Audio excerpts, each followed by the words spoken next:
El día de hoy quiero hablarles de un tema que la verdad lleva algún tiempo haciendo rema en mi corazón, lleva Dios hablando a mi vida, y yo quiero hablarte acerca de gozarte en las pruebas. Y yo sé que Dios quiere ir hablándonos acerca de ello.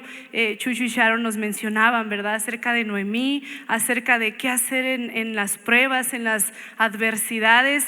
Y yo hoy te pregunto a ti, ¿qué es lo que tú haces cuando estás en medio de un problema? ¿Cómo es que tú respondes en medio de una situación? Ahora, yo te decía, yo quiero contarte de algo que Dios ha trabajado en mi vida. Yo quiero darte algunos versículos que Dios en su momento me mostró, me reveló, que impactaron mi vida, y darte algunos ejemplos de personas en la Biblia que animaron a mi espíritu para salir adelante.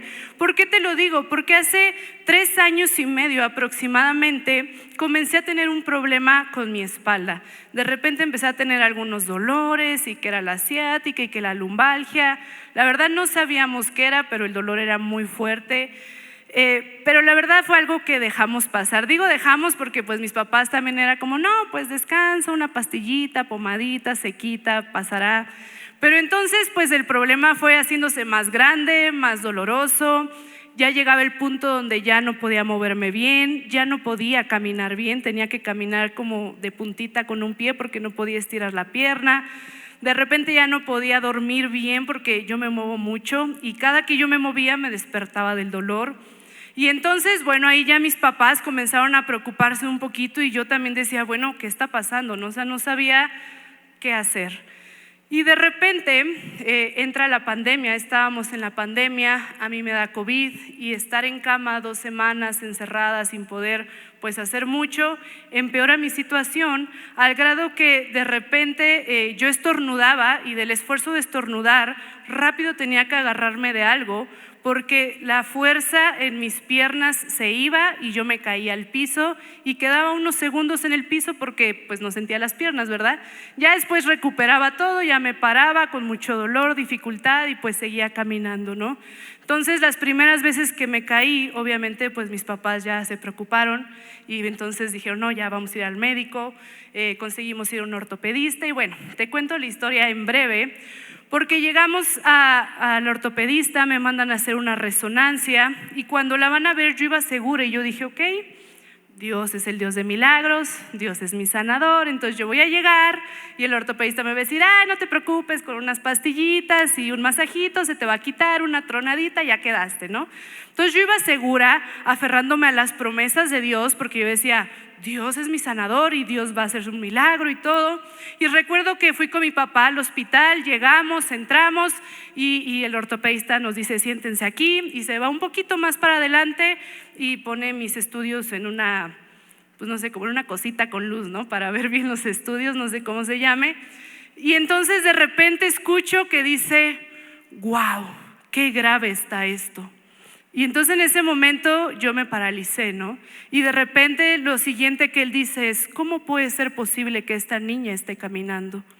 Yo recuerdo que en ese momento yo sentí como un balde de agua fría así que recorría todo mi cuerpo, y quedé paralizada.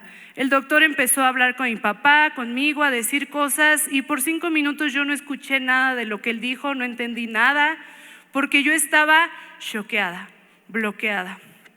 Salimos, y pues mi papá, ya sabes, ¿no? No, todo va a estar bien, tranquila, vamos a ver rehabilitación. La solución era operarme. Tenían que operarme, meterme unos trasplantes y no sé qué. El problema de la operación era que era una operación, me decían, como de viejitos, ¿no? O sea, es una operación que tienes que hacerla cada 10 años para renovarla. Y pues yo tenía 20 y tantos, bueno, todavía tengo 20 y tantos, ¿verdad? Pero estoy chiquita todavía. Imagínate cuántas operaciones iba a tener en mi vida, ¿no? Entonces el doctor decía, no, eso no está bien, ¿no? Entonces, bueno, llegamos a casa, y yo recuerdo que yo me encerré en mi cuarto, y yo empecé a llorar porque yo dije, Dios, ¿por qué? ¿Por qué a mí? Yo te sirvo, toda la vida he estado en la iglesia, me encanta danzar, me encanta estar corriendo de un lado a otro sirviendo los domingos. ¿Por qué? O sea, estoy ahora que resulta que casi me puedo quedar sin caminar, porque el doctor me dijo, si de repente un día ya no sientes las piernas, corre al doctor porque te puedes quedar inválida, ¿no? Entonces yo me quedé dije, Dios, estoy a punto de quedarme en una silla de ruedas. ¿Cómo es posible que esto me esté pasando a mí? ¿Por qué me estás haciendo esto? Y la verdad es que yo empecé a derrumbarme, empecé a deprimirme, empecé a sentirme triste porque yo dije, no es justo. Y entonces ahora, volviendo a nuestro tema, yo te digo, ¿tú cómo respondes? Porque cuando estamos en una prueba grave, la depresión y la desesperación son nuestros primeros pensamientos, o es lo primero que dejamos entrar a nuestra vida. Dejamos que nuestra vida sea gobernada por las emociones y no nos damos cuenta que esa prueba, que ese problema es una oportunidad para acercarnos más a Dios. Eso es algo que yo aprendí durante este tiempo. Los problemas son la oportunidad de reconocer nuestra dependencia en Dios. Es ese momento donde tú ya no puedes hacer nada, donde ya no hay solución, donde médicamente ya no se puede hacer mucho, donde tú aprendes a confiar y aferrarte a Dios. Y hoy vamos a aprender justamente eso, que los problemas son la mejor oportunidad que tenemos en la vida. ¿Suena complicado? ¿Suena raro? Claro que sí, pero créeme, vale la pena aprender a pasar esos problemas tomados de la mano de Dios. Así que quiero darte algunos versículos que a mí me ayudaron a salir de esto, que a mí me hicieron entender esto de una manera diferente. Y en primer lugar, quiero que me acompañes a Santiago 1, del 2 al 3. Lo vamos a leer en la Reina Valera primero y luego en la NTV, ¿vale? Entonces, Santiago 1, del 2 al 3 en la Reina Valera dice: hermanos míos, tened por sumo gozo cuando os halléis en diversas pruebas, sabiendo que la prueba de vuestra fe produce paciencia. En la NTV dice: amados hermanos, cuando tengan que enfrentar cualquier tipo de problema, considérenlo como un tiempo para alegrarse. De alegrarse mucho, porque ustedes saben que siempre que se pone a prueba la fe, la constancia tiene una oportunidad para desarrollarse. Y es increíble porque Santiago nos reta a que nuestros problemas sea un tiempo donde no nos enfoquemos en nosotros, sino nos enfoquemos en Dios. Dice: cuando tengas un problema, gózate, alégrate, sé feliz. Y suena medio extraño, ahorita vamos a ir viendo eso, ahorita te lo explico bien. Pero sabes, el desánimo es la ausencia de gozo. Entonces, cuando tienes un problema y no tienes gozo, tienes todo lo contrario, que es desánimo. Te sientes triste, te sientes para abajo, tus pensamientos empiezan a hundirte más, porque un problema tal vez un poco pequeño en tu mente lo vas haciendo más grande. Yo en mi mente yo ya estaba inválida y no podía ni caminar, ¿no? Cuando sí podía, con dolor y dificultad, pero se podía. Pero tu problema lo vas haciendo más grande. Entonces, imagínate, te dice: gózate. Yo cuando estudiaba me recordaba esa canción que dice: yo danzo en el desierto, ¿no? No se las voy a cantar porque no canto, pero es una canción muy alegre, muy pegajosa. Y entonces cuando escuchas yo danzo en el desierto, todo el mundo empieza a bailar, a brincar, levantan las manitas, mínimo así como que rebotas en tus pies. Pero es una canción que te hace alegrarte, que te hace decir: sí, yo me gozo en el desierto y en las pruebas y en la dificultad. Pero ¿qué pasa cuando estás en el problema? Cuando entonces tienes problemas en tu economía, el dinero no te está alcanzando para los pagos.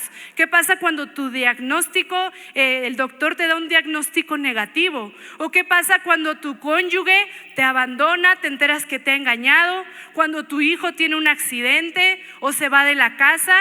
Y entonces es en ese momento donde tienes que decir: yo danzo en el desierto. Pero es ahí donde ya no suena tan padre. Es ahí donde ya nos cuesta trabajo, aunque sea nada más hacerle así, porque estás desanimado, porque tu alma, tu espíritu no se siente fuerte para estarse gozando. Y entonces ahí es donde nos dice Santiago: gózate. Y después vamos a Romanos 5, del 3 al 5, que nos habla exactamente de lo mismo. Romanos 5, del 3 al 5 dice: También nos alegramos al enfrentar pruebas y dificultades porque sabemos que nos ayudan a desarrollar resistencia. Y la resistencia desarrolla firmeza de carácter. Y el carácter fortalece nuestra esperanza segura de salvación. Y esa esperanza no acabará en desilusión, pues sabemos con cuánta ternura nos ama Dios, porque nos ha dado el Espíritu Santo para llenar nuestro corazón con su amor. Y yo cuando leía estas dos citas yo estaba mal y yo decía, ¿cómo me voy a alegrar? No puedo ni danzar, o sea, no me puedo ni mover, no puedo ni hacerle así porque me caigo, o sea, la espalda no me da. ¿Cómo Dios quieres que me goce? Suena ilógico decir, tengo este problema y Pablo me está diciendo que me goce, Santiago me está diciendo que me goce, pero ¿sabes? Un ejemplo es una mujer embarazada. Cuando una mujer embarazada está dando a luz, está en el momento de parto, un parto natural, esa mujer está pasando por mucho dolor, le está doliendo muchísimo, está sufriendo, está gritando, no puede más y son horas de aflicción que está pasando esa mujer. Digo, que yo sepa, siempre son horas, ¿verdad? Dura bastante tiempo y le cuesta mucho, pero ¿sabes? Esa mujer, aunque está sufriendo, aunque hay aflicción, aunque hay dolor, ella tiene gozo. Porque sabe lo que viene después de ese momento de angustia, después de ese momento de dolor, sabe que va a poder ver por primera vez a su bebé, que va a poder abrazarlo, que va a poder tenerlo en sus brazos y esa es su fuerza para seguir pujando, para seguir esforzándose, el poder ver a su bebé. Y justamente a eso se refiere la palabra. Gózate porque sabes que viene algo mayor. Romanos dice, porque sabemos que nos ayuda a desarrollar resistencia. Nos ayuda esas pruebas a formar carácter. Nos ayuda a madurar en nuestra vida cristiana. Nos ayuda a ver las cosas desde otra perspectiva. Sabes, con cada prueba vas madurando, vas viendo las cosas de una manera diferente. Si te das cuenta, si el día de hoy estás pasando alguna prueba, mira atrás cuando pasabas pruebas y no eres la misma persona. Eres más fuerte, te mantienes más firme, la tormenta no te tumba tan fácilmente. ¿Por qué? Porque has ido fortaleciendo en tu vida cristiana, has ido creciendo con Dios, vas aprendiendo a tener gozo porque algo mayor viene. Entonces, no estamos locos si estamos felices, si estamos contentos en medio de la adversidad. Estamos confiados de que hay una esperanza, de que hay algo mayor, de que hay alguien mayor que ese problema que está con nosotros. Y rápidamente quiero darte algunos ejemplos de personas que vivieron justamente eso. Vamos a Hechos 16, del 22 al 26. Y esta es la historia de Pablo y Silas en la cárcel. Yo sé que todos hemos oído hablar de Pablo y Silas. El año pasado estudiamos muchas veces a Pablo y Silas. Si no la has leído, mínimo has escuchado Pablo y Silas en la cárcel, ¿no? Entonces, vamos a leerla de manera rápida.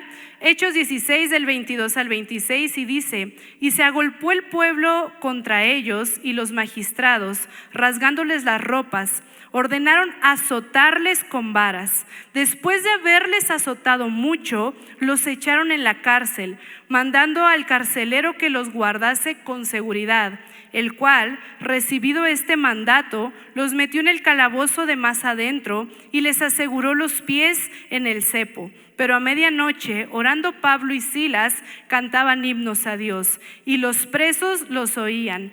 Entonces sobrevino de repente un gran terremoto, de tal manera que los cimientos de la cárcel se sacudían, y al instante se abrieron todas las puertas y las cadenas de todos se soltaron. Y es increíble porque Pablo y Silas podemos ver cuál fue su actitud. Aquí dice que ellos habían sido azotados mucho. Ellos estaban con sus pies atados. Obviamente después de ser azotados, ellos estaban sangrando, a ellos les dolía el cuerpo y ellos pudieron tomar muchas posturas estando en la cárcel. Porque me golpearon, me duele el cuerpo, me quiero dormir. muchas cosas pudieron haber pensado o hecho, pero su actitud fue orar y cantar alabanzas a Dios. Eso fue lo que ellos habían estado viviendo, ellos habían estado viviendo tantas pruebas, habían vivido tantos problemas que para ellos era solo una adversidad más. Ellos decidieron gozarse en medio de esa adversidad. Decían, sí, estoy en la cárcel, sí me golpearon, pero sé que lo que viene es mayor. Sé que lo que hice de predicar el evangelio vale más la pena que estos golpes. Sé que voy a salir de aquí y voy a seguir hablando y voy a seguir predicando. Ellos sabían que lo que había de venir era mucho mayor que esos golpes. Ahora, claro, duele, son golpes, pero ellos sabían que solo era una pequeña adversidad, porque lo que venía después era mayor. Su carácter había sido fortalecido. Ellos habían caminado con Cristo y estaban fortalecidos, y entonces las pruebas ya no eran tan difíciles, porque ellos se aferraban a que había algo mejor después de ello. Después quiero darte el ejemplo de Esteban. También yo sé que muchos hemos oído hablar de Esteban en Hechos 7, 55, 60. Vamos a leer esa escritura acerca de Esteban. ¿Y qué es lo que nos dice? Pero Esteban, lleno del Espíritu Santo, puestos los ojos en el cielo, vio la gloria de Dios y a Jesús que estaba a la diestra de Dios, y dijo: he aquí, veo los cielos abiertos y al Hijo del Hombre que está a la diestra de Dios. Entonces ellos, dando grandes voces, se taparon los oídos y arremetieron a una contra él, y echándole fuera de la ciudad le apedrearon, y los testigos pusieron sus ropas a los pies de un joven que se llamaba Saulo, y apedreaban a Esteban mientras él invocaba y decía: Señor Jesús, recibe mi espíritu. Y puesto de rodillas, clamó a gran voz: Señor, no les tomes en cuenta este pecado. Y habiendo dicho esto, durmió. Imagínate qué tan conectado estaba Esteban con Dios. Él había vivido también muchas pruebas, y ese momento, antes de ser apedreado, dice que él vio la gloria de Dios. O sea, mientras a él lo sacaban de la ciudad para ser apedreado, él ya no se estaba enfocando en quién lo empujaba, en quién le decía de cosas, en quién lo iba pateando. Él estaba enfocado en ver la gloria de Dios. Y dice que lo apedrearon. Él murió apedreado. Imagínate el dolor también que él vivió. Pero ¿sabes qué es lo más impresionante? Imaginar cuánto su carácter había sido madurado para que en sus últimos momentos él dijera: Dios, no les tomes en cuenta lo que está pasando. Era una pequeña adversidad, por así decirlo, que él estaba viviendo, pero él sabía que lo que venía era mayor. Él iba a estar con el Padre en unos segundos, y sus últimas palabras fueron: perdónalos. Porque nosotros a veces estamos pasando una prueba, una adversidad, y sí, yo me gozo en la adversidad, yo creo en Dios, pero Señor, tú ya sabes, tú haz justicia de mis enemigos, no dejes que pasen por alto. Y queremos que se haga justicia, ¿verdad? Que el enemigo sufra, que el enemigo sienta lo que estoy sintiendo. Entonces, si te gozas en la adversidad, si confías en Dios, pero no, la gente tiene que sufrir y que Dios sea quien me haga justicia, ¿no? Y si Dios de repente dice: yo los perdono, Dios, ¿pero por qué? Haz justicia, ellos me lastimaron, ellos me hirieron. A veces nuestro corazón realmente no está conectado con Dios, porque queremos ver que el prójimo sufra, que sufra las consecuencias de lo que nos hicieron.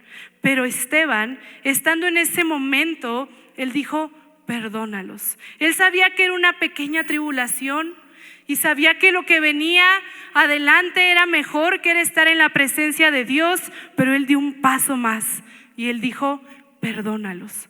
¿Por qué? Porque él había pasado pruebas que lo habían madurado en su vida. Y el último ejemplo que te quiero dar es nuestro mayor ejemplo, que es Jesús. Jesús, cuando fue a la cruz, dice la Biblia que él estaba angustiado. Dice que él sudaba gotas de sangre, él temía por todo lo que iba a venir, tenía miedo. y no está mal. Y él dice que, la Biblia dice que él fue y oró al Padre y dijo: Padre, si es posible que pase de mí esta copa, pero que no sea mi voluntad, sino que sea la tuya. Porque él sabía que sí, iba a ser un momento difícil de adversidad, donde él iba a ser golpeado, donde él derramó hasta la última gota de sangre, donde él fue humillado. Pero él sabía que solo era un momento, que solo era una adversidad, porque lo que venía adelante, la gloria que venía después de eso, era mayor. Porque él sabía que después de todo eso que él iba a pasar, el enemigo iba a ser derrotado y él iba a regresar con el Padre. Y a través de ese sacrificio, nosotros íbamos a tener vida eterna. Él sabía que esa adversidad valía la pena, que ese pequeño momento de sufrimiento lo valía todo, porque lo que venía más adelante iba a ser mayor. ¿Me vas entendiendo? Por eso es que tenemos que gozarnos en las pruebas. Por eso es que en ese momento tan difícil tienes que decir: ok, sí, es difícil, duele, me cuesta trabajo, pero tengo una esperanza. Y es que lo que viene delante de esto es mejor. Es que lo que viene delante de esto es mayor. ¿Por qué? Porque vivo confiado en que Dios tiene mi vida en sus manos. Porque yo puedo confiar que Él me va a ayudar. Y rápidamente solo quiero darte unos puntos. ¿Qué haces frente a un problema? Porque sí me gozo, pero ¿cómo llego a ese punto? ¿Cómo? O sea, simplemente me gozo, no puedo hacerlo. Pero cuando estás en medio de un problema, tienes que tomar un tiempo para orar y buscar de Dios. Tienes que hacer una pausa en tu problema, buscar ese lugar secreto y tomar un tiempo para orar al Padre. Y te voy a decir por qué es importante. En Lucas 22, 41, 43, seguimos hablando de Jesús cuando estaba a punto de ser entregado. Y dice: se alejó a una distancia como de un tiro de piedra, se arrodilló y oró: Padre, si quieres, te pido que quites esta copa de sufrimiento de mí. Sin embargo, quiero que se haga tu voluntad y no la mía. Entonces apareció un ángel del cielo y lo fortaleció. ¿Entiendes la importancia de orar? De buscar a Dios. Eres fortalecido. Dios está contigo. Pero a veces cuando estás en el problema, no tienes tiempo de mirarlo. No tienes tiempo de ver qué es lo que Dios quiere decirte. Solo te enfocas en el problema, en el desánimo, en lo que el enemigo está diciéndote. Y no dejas que sea Dios quien te traiga fortaleza. No dejas que sea Dios quien te diga cómo salir de ese problema. Por eso es que tienes que tomar un tiempo para orar y buscar de Dios. Pon alabanzas y adóralo. A veces es difícil, a veces dices: ¿cómo voy a poner una alabanza? Me siento triste, no tengo ganas de gozarme. Pero ¿sabes? Ese es un sacrificio de alabanza. Cuando no tienes ganas, cuando no tienes fuerzas, pero fuerzas a tu cuerpo, a tu espíritu, a adorar a Dios. La alabanza y la adoración van a hacer que quites tu mirada del problema y puedas volver a enfocarte en Dios. Cuando pones alabanzas, tu espíritu está siendo ministrado. Cuando, aunque sea que estás haciendo otra cosa, pero dejas esas alabanzas de fondo, tu espíritu está siendo fortalecido. Porque a veces estamos tristes y ponemos esas canciones que te duelen, que te hacen llorar más, que te identificas con ellas porque dices: justo esta persona canta lo que estoy sintiendo. Y lo único que haces es ministrarte más dolor, es hundirte más en tu depresión, en tu problema. Pero pon alabanzas, deja que Dios te ministre, deja que el Espíritu te fortalezca. Otro punto: toma un tiempo para ayunar. Toma un tiempo para que tu cuerpo mengüe y para que tu espíritu sea fortalecido. Para que tu carne deje de enfocarse en los problemas, para que tu carne deje de mirar la aflicción y para que tu espíritu comience a fortalecerse en Dios. Para que tu espíritu vea que hay una esperanza, que hay algo más allá del problema, para que tus ojos espirituales puedan ser abiertos y puedas ver que realmente hay una salida a ese problema. Lee tu Biblia, otro punto, lee tu Biblia y deja que Dios te hable. A veces es que Dios no me habla, y todo Dios nos lo dejó en la Biblia, pero no la leemos, no escuchamos lo que Él nos quiere hablar.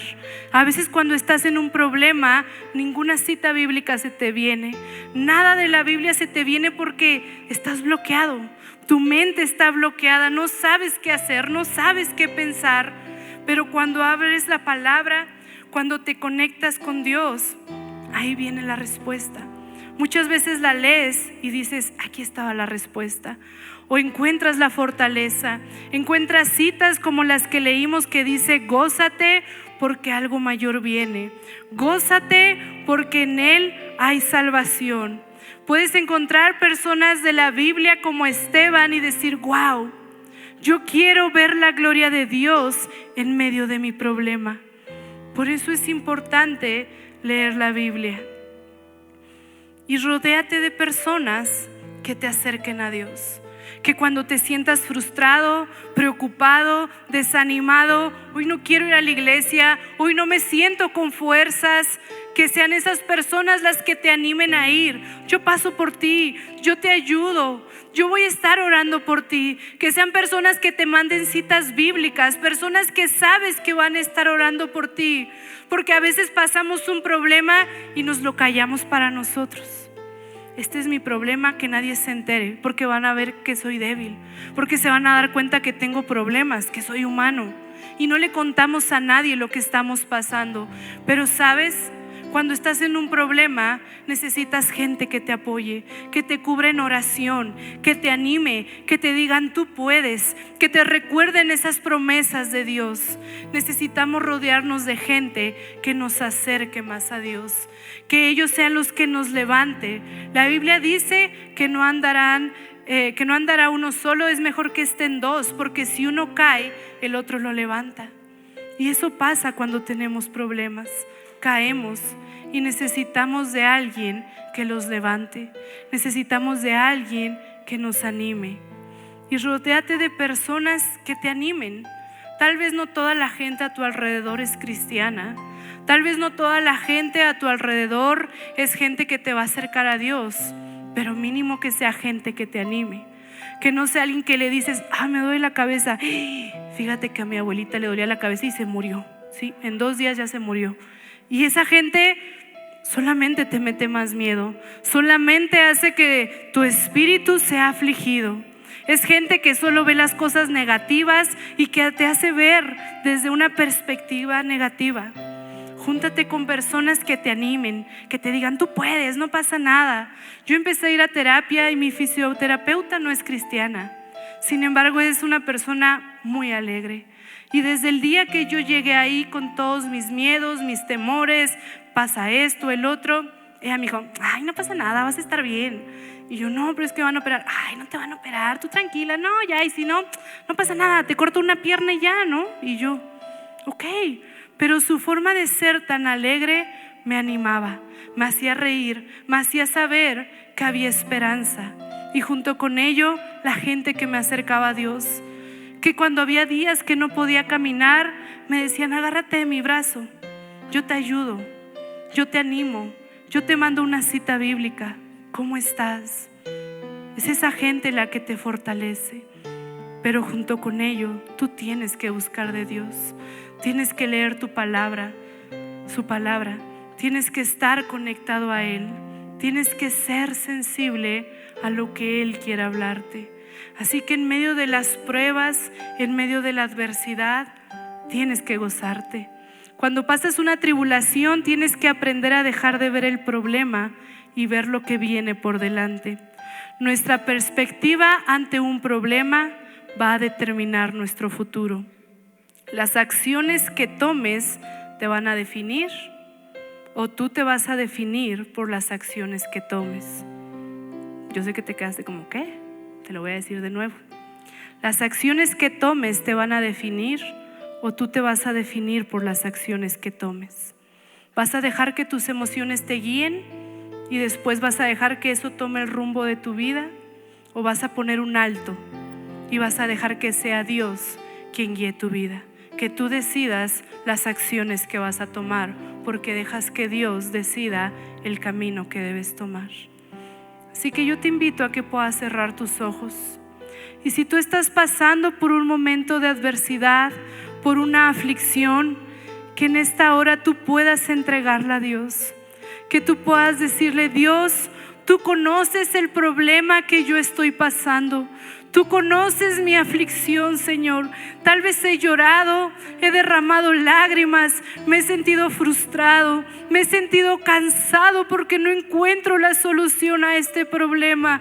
Pero Dios, hoy yo quiero aprender a gozarme, a alegrarme en medio de esta aflicción, entendiendo que hay algo mejor después de este problema, entendiendo que este problema no es lo que me está definiendo, que este problema no va a terminar con todo lo que yo soy, sino que hay algo mayor, que viene una gloria mayor después de esto, porque mi confianza está segura en ti. Señor, enséñame a mirarte en medio del problema, enséñame a ponerle un alto a mi situación, enséñame a ponerle un alto a mis problemas, Señor, y poder mirarte a ti, poder tomar tiempo para conectarme contigo, para leer tu palabra, para entender lo que tú quieres hablar a mi corazón. Padre, hoy yo te entrego mis problemas, mis aflicciones, Señor, y yo te pido que tú pongas gozo, Señor, que tú pongas alegría, que tú me fortalezcas, Señor, para que yo pueda seguir adelante, que el día de mañana yo pueda ver este problema como un testimonio, que yo pueda hablar a otros de donde tú me has sacado y de lo que tú has hecho en mi vida, Señor, que yo pueda tener una esperanza, que grandes cosas vienen para mi vida, Padre. Yo te pido que tú nos bendigas, Señor, y que tú hables a nuestros corazones, que podamos ser fortalecidos, que nuestro espíritu pueda ser fortalecido, Señor, y que nuestros ojos espirituales sean abiertos para ver lo grandioso que viene después de este problema, Padre. En el nombre de Jesús, amén y amén.